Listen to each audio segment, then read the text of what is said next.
Today, I will tell you about a disappearance case that happened in Canada. A woman was reported missing. Before disappearing, she appeared on surveillance cameras multiple times.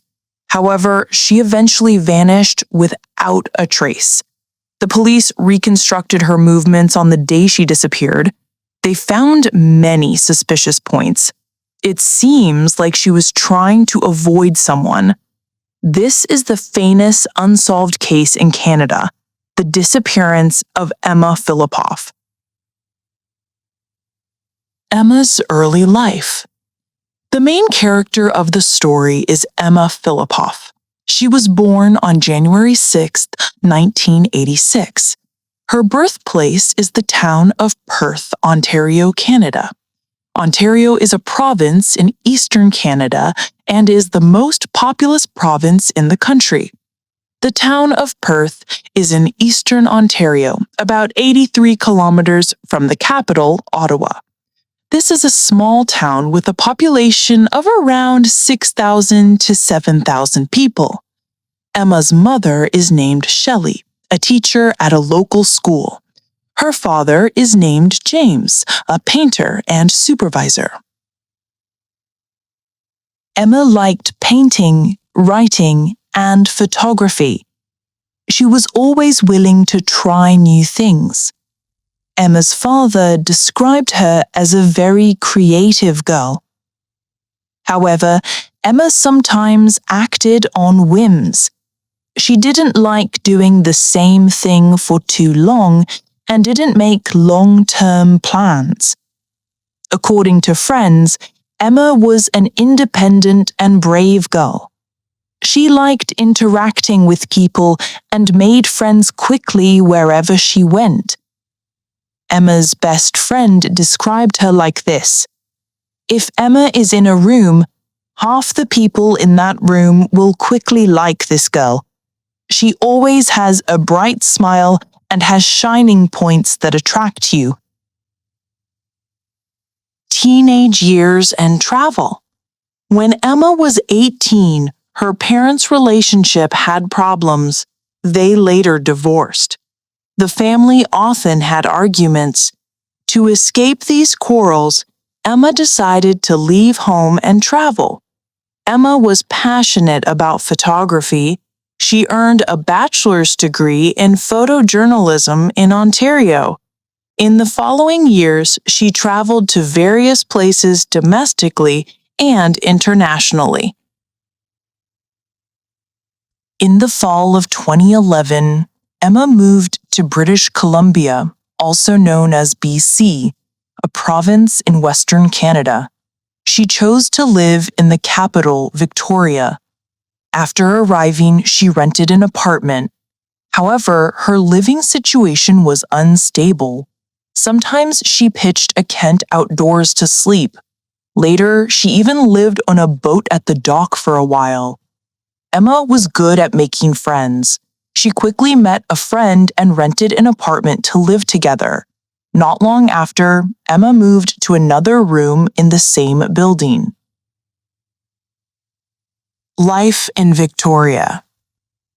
In February 2012, Emma decided to move to Sandy Merriman House, a women's shelter in downtown Victoria. She didn't tell her parents or anyone else about this. She just quietly moved there.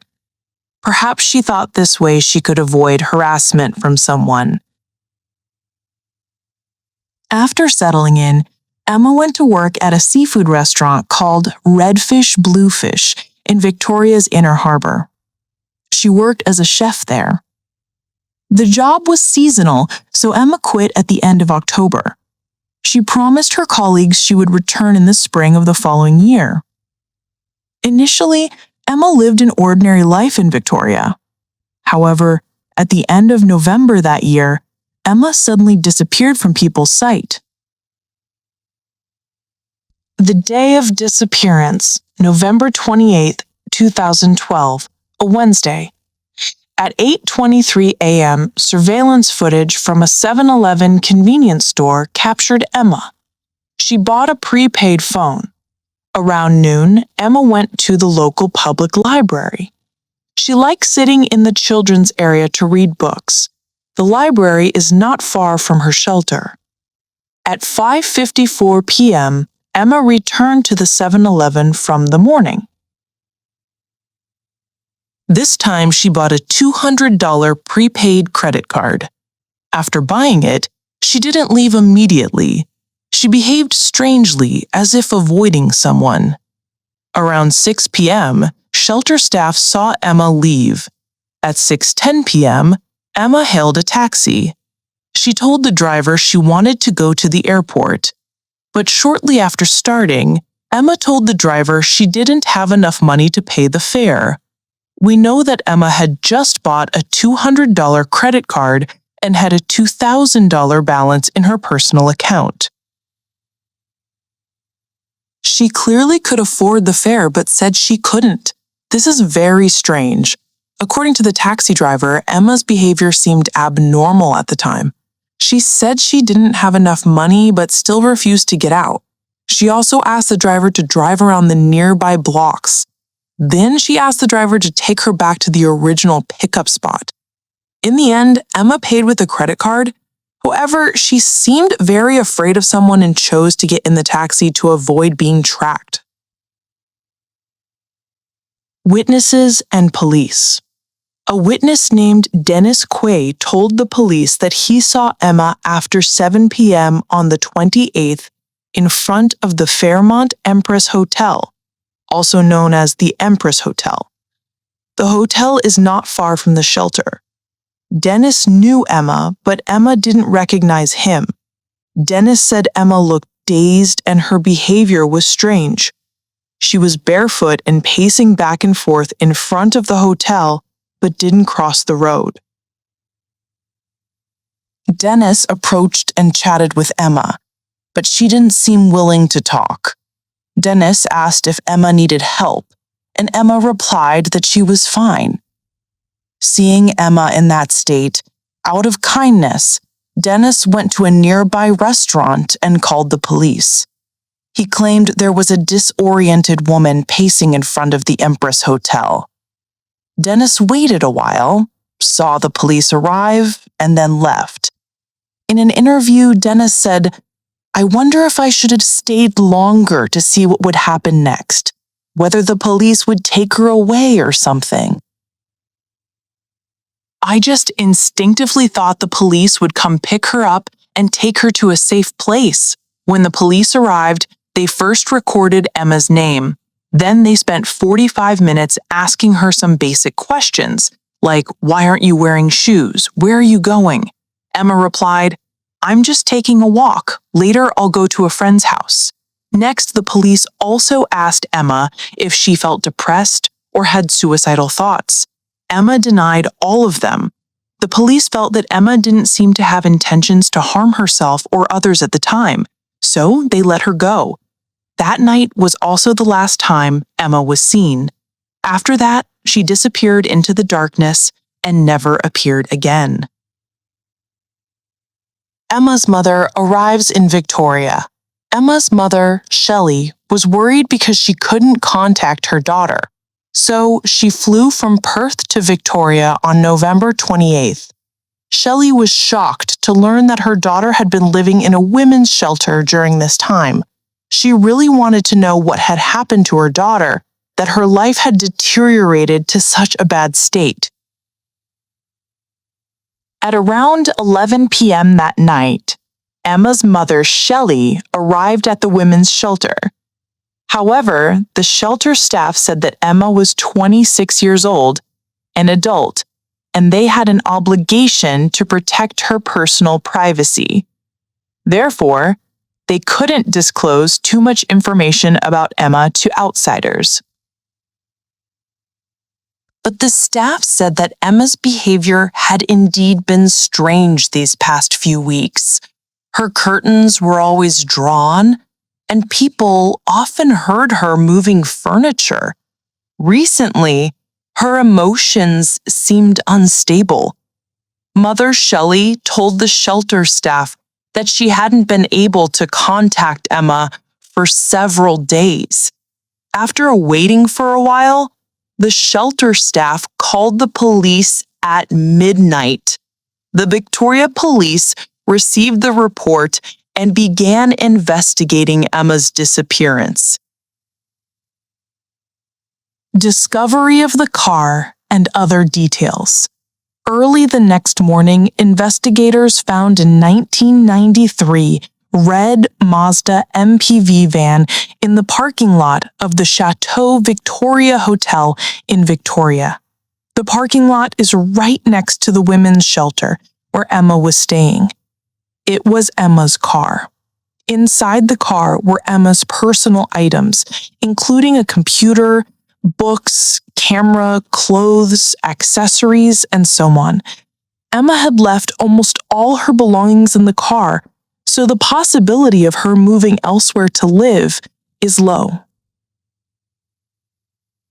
According to the investigation, 7 days before Emma's disappearance on November 21, Emma hired a tow truck driver to tow her Mazda to the parking lot.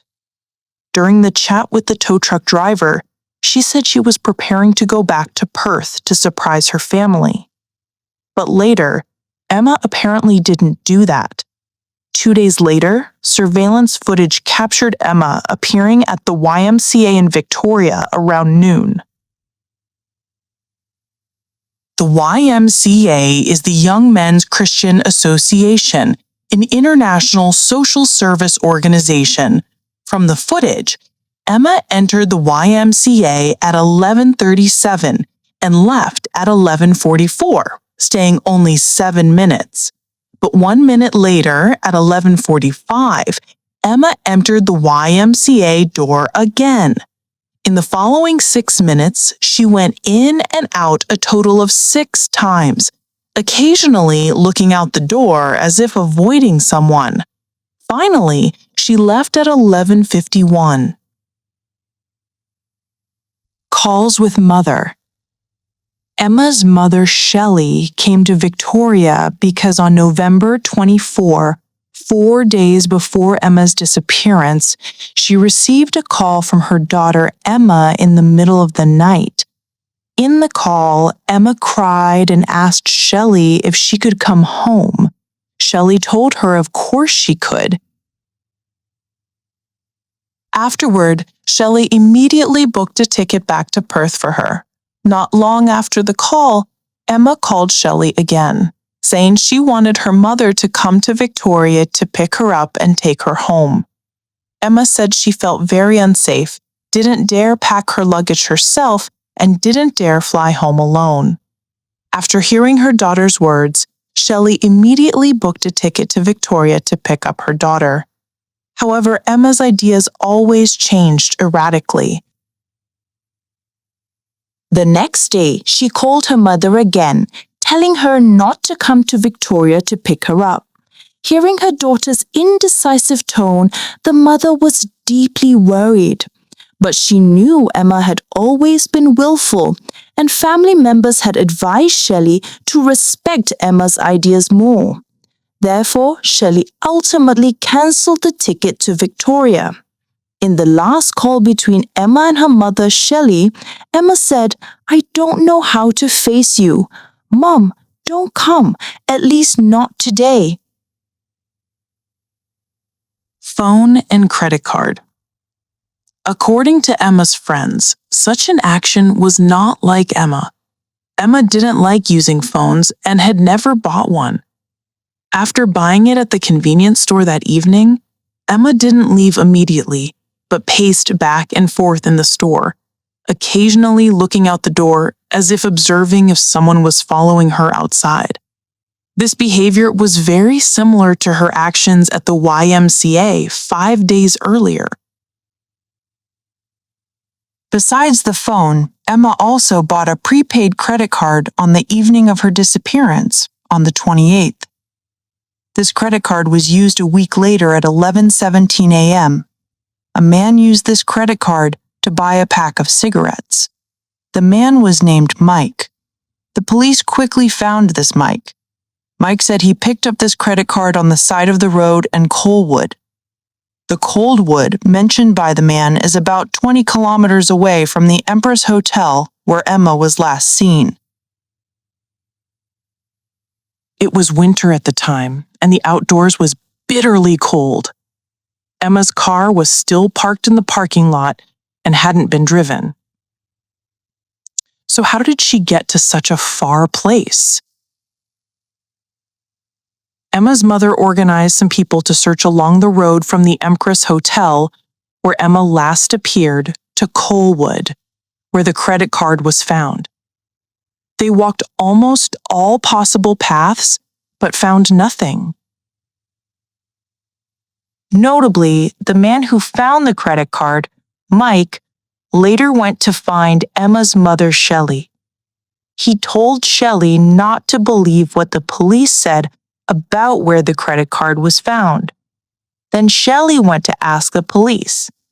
After hearing this, the police asked Mike again where he picked up the credit card.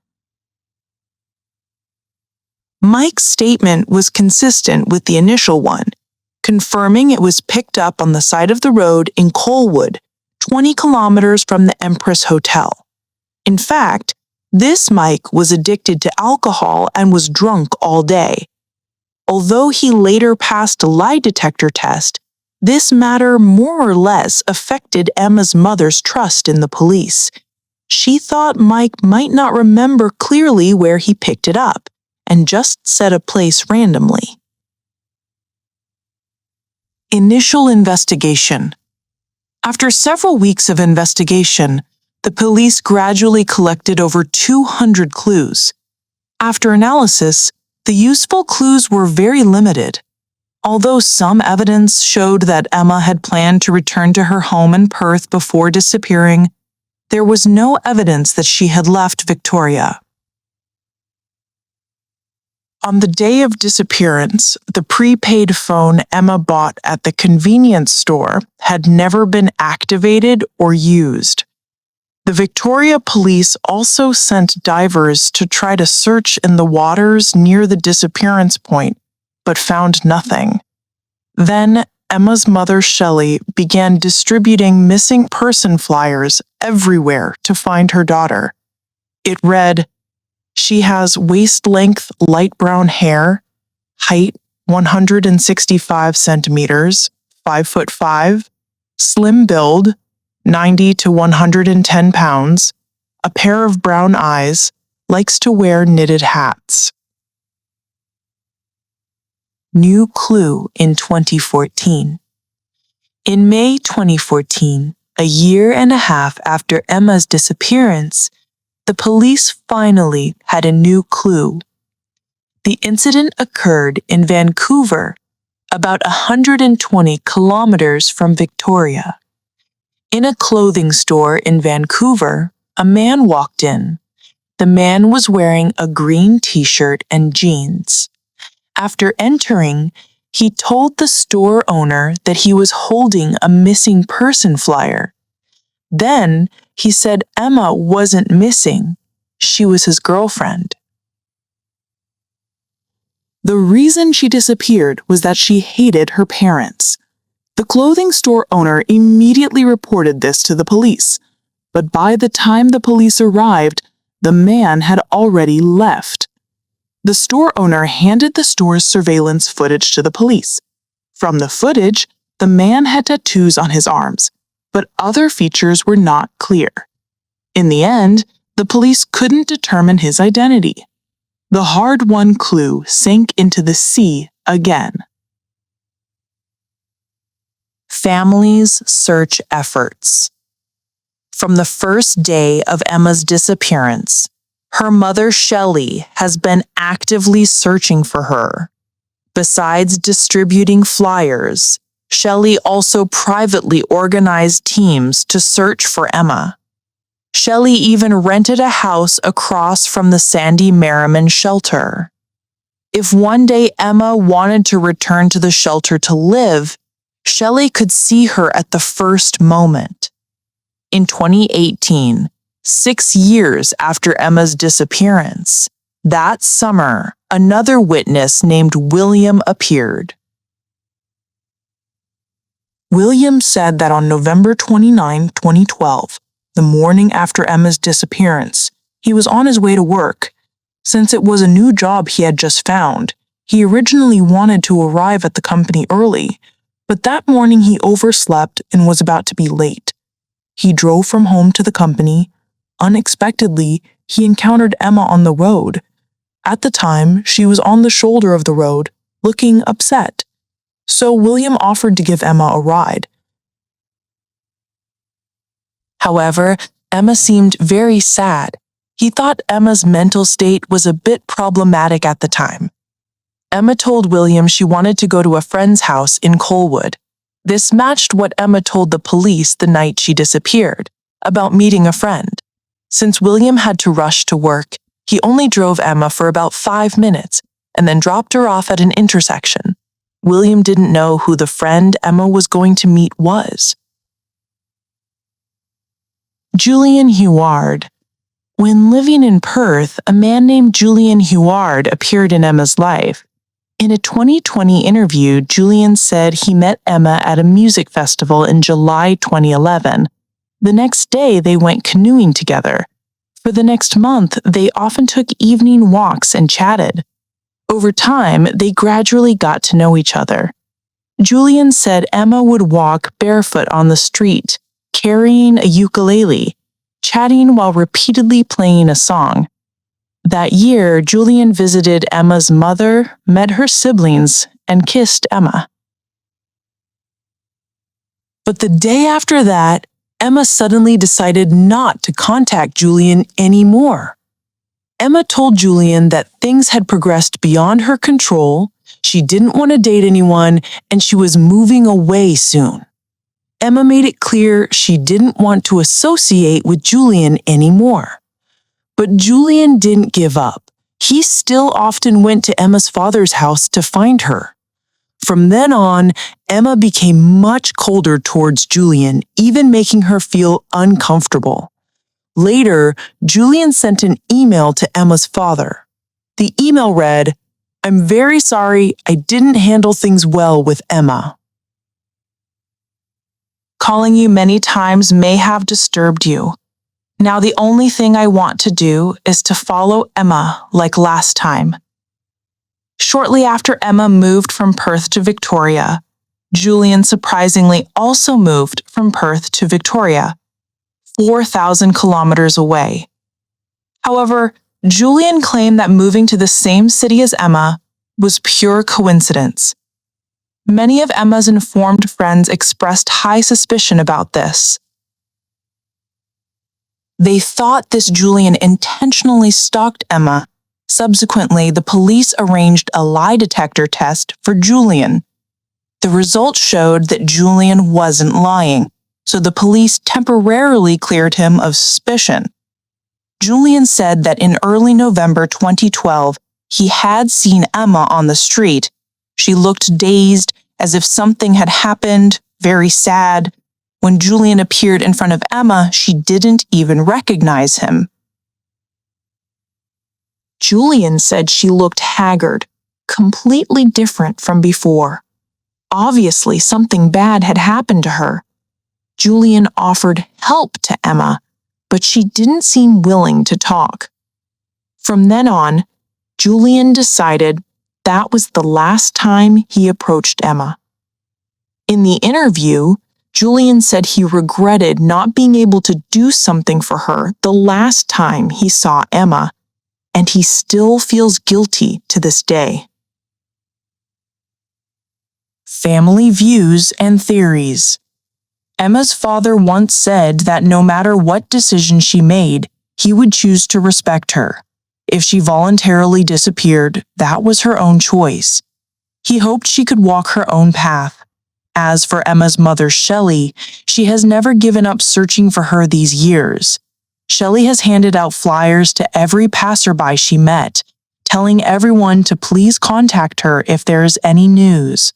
Later, some people really passed information to Shelley.